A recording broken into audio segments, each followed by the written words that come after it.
I mean, are y'all ready? Because here we come.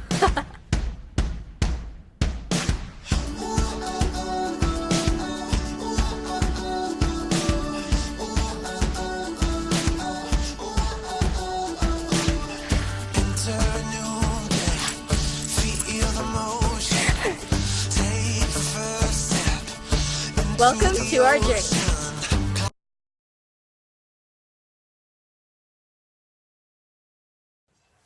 Hi guys, I'm Delaney. I'm almost 14 years old, and this is Violet, my 3-year-old Australian Shepherd, and she is my autism service dog. So I have autism, which a form of high-functioning autism, sensory issues due to my autism, so a sensory processing disorder, and a generalized anxiety disorder.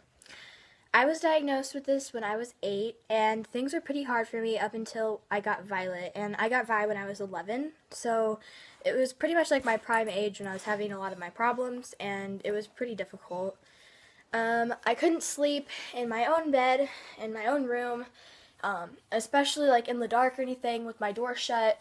I would make myself sick at night due to my anxiety, and I just couldn't really function well at all in that period.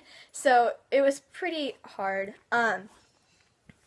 Side note, you might not see her the entire time. She's laying here because she's lazy, and yeah, so you might not see her the entire time, but yes, so yeah, so I homeschool, so it's pretty hard for me because I don't have a lot of friends. I have friends over the internet. I have never met them, but they're really good friends, and I guess if the best ones are over the internet, hey, then whatever.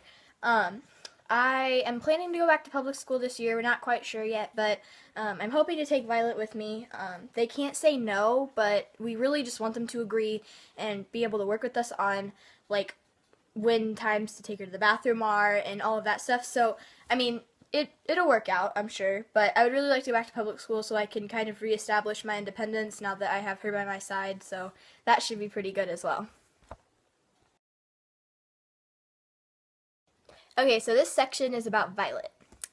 Violet is a purebred Australian Shepherd, and like I said already, she is 3 years old. She's almost 3. We got her a few hours away in Illinois, and she was bred on a farm with, I think, 6 other brothers and sisters. She is a double blue merle Australian Shepherd. So what they do is they take a blue merle male and a blue merle female and breed them together to make the puppies. That usually is not good though because it results in birth defects, hearing and seeing disabilities for the dogs, and it's just kind of a mess. So some of Violet's puppy brothers and sisters were put down because of seeing and hearing problems, and I don't agree with that at all because I really think that there's people out there, including me, that would adopt a deaf dog. However, I needed one to do service work, which we didn't know that at the time, but we needed one to do service work, so it couldn't be deaf, it couldn't be blind, so we needed one to be perfectly healthy and good.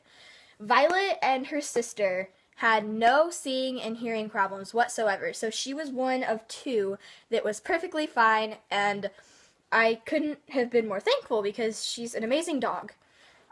When we got her, I didn't really want her because I didn't realize what I was getting myself into with how hyper Australian Shepherds were, but if anybody knows what the breed is like, you could basically take the most hyper puppy and multiply it times 10. So it's pretty insane.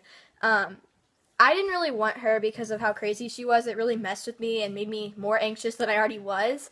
And so we met our trainer through a neighbor because we were looking for a kennel to take her to for when we went on vacation. And she heard about what had happened with me and what my disabilities and offered to take Violet for a couple months and train her and kind of get her straightened out and just fix her up. And boy, did she, because that day we walked in her training facility, our perfectly civilized dog was sitting there next to her acting perfectly, and we're like, that is not our dog. There is no way that's our dog. So it's pretty crazy how much she had changed her in those 2 months.